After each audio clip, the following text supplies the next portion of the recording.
ರಾಜ್ಯದ ರೈತ ಬಾಂಧವರಿಗೆ ಇಲ್ಲಿದೆ ಸಿಹಿ ಸುದ್ದಿ. ಹೌದು, ಇನ್ನು ಕೇವಲ 7 ದಿನದೊಳಗೆ ಕರ್ನಾಟಕ ರಾಜ್ಯಕ್ಕೆ ಸಿಗಲಿದೆ ಬರ ಪರಿಹಾರ. ಹೌದು, ಅದು ಎಷ್ಟು ಕೋಟಿ ಗೊತ್ತಾ?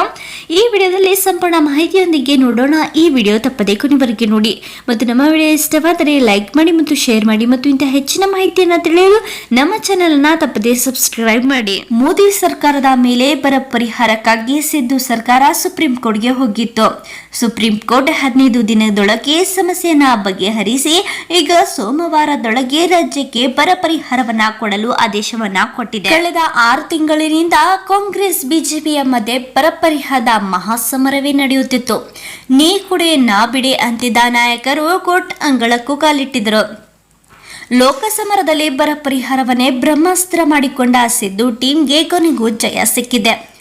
ವಾರದೊಳಗೆ ಬರ ಪರಿಹಾರ ಬಿಡುಗಡೆಗೆ ಕೇಂದ್ರ ಸರ್ಕಾರ ಸಮಿತಿ ಸೂಚಿಸಿದೆ.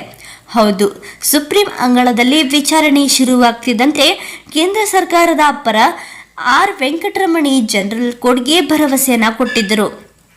ಬರ ಪರಿಹಾರ ಸಂಬಂಧ ಚುನಾವಣಾ ಆಯೋಗಕ್ಕೆ ಅನುಮತಿ ಕೇಳಿದ್ದೇವೆ, ಕೆಲವೇ ದಿನಗಳಲ್ಲಿ ಸಮಸ್ಯೆ ಬಗೆಹರಿಯುತ್ತೆ, ಸೋಮವಾರದೊಳಗೆ ಬರ ಪರಿಹಾರ ಬಿಡುಗಡೆ ಮಾಡುತ್ತೇವೆ ಎಂದಿದ್ರು.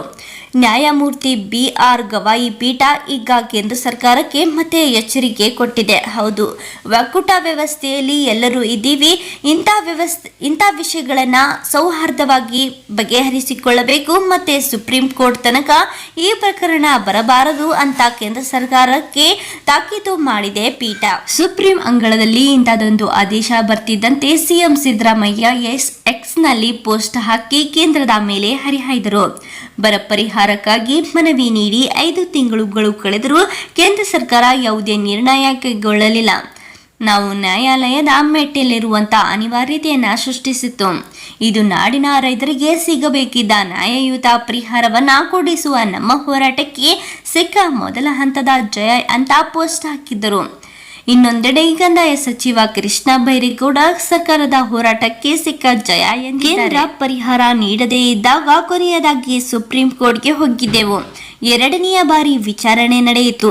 ಭಾರತ ಸರ್ಕಾರ 1 ವಾರದಲ್ಲಿ ಬರ ಪರಿಹಾರ ನೀಡೋದಾಗಿ ಒಪ್ಪಿಕೊಂಡಿದೆ. ಇದು ತುಂಬಾನೇ ಖುಷಿ ತಂದ ವಿಷಯ ಎಂದು ಕಂದಾಯ ಸಚಿವ ಕೃಷ್ಣ ಬೈರೇಗೌಡ ಅವರು ತಿಳಿಸಿದ್ದಾರೆ. ಸರ್ಕಾರ ಒಟ್ಟು 18,172 ಕೋಟಿ ಬರ ಪರಿಹಾರ ನೀಡಬೇಕು. ಅದರಲ್ಲಿ ಶೀಘ್ರವಾಗಿ 8,177 ಕೋಟಿ ಪರಿಹಾರ ನೀಡುವಂತೆ ಮನವಿ ಮಾಡಿದ್ದರು. ಅಲ್ಲದೆ 566 ಕೋಟಿ ರೂಪಾಯಿ ಕುಡಿಯುವ ನೀರಿಗೆ ಪರಿಹಾರ ನೀಡಿದರೆ 363 ಕೋಟಿ ರೂಪಾಯಿ ಜಾನುವಾರುಗಳ ಸಂರಕ್ಷಣೆಗೆ ನೀಡುವಂತೆ ಮನವಿಯನ್ನ ಸಲ್ಲಿಸಿದರು. ಕೇಂದ್ರ ಸರ್ಕಾರದ ಅಡ್ವೊಕೇಟ್ ಜನರಲ್ ಹೇಳಿಕೆಯನ್ನ ಪುರಸ್ಕರಿಸಿರುವ ಸುಪ್ರೀಂ ಕೋರ್ಟ್ 2 ವಾರಗಳ ಕಾಲ ಮುಂದೂಡಿದೆ. ನಮ್ಮ ಈ ವಿಡಿಯೋ ಪೂರ್ಣವಾಗಿ ನೋಡಿದ್ದಕ್ಕೆ ಧನ್ಯವಾದ. ಮತ್ತು ನೀವು ಇನ್ನೂ ಆದರೂ ನಮ್ಮ ಚಾನೆಲ್ ಅನ್ನು ಸಬ್ಸ್ಕ್ರೈಬ್ ಮಾಡಿಲ್ಲವೆಂದರೆ ಈ ಕೂಡಲೇ ಸಬ್ಸ್ಕ್ರೈಬ್ ಮಾಡಿ. ಧನ್ಯವಾದ.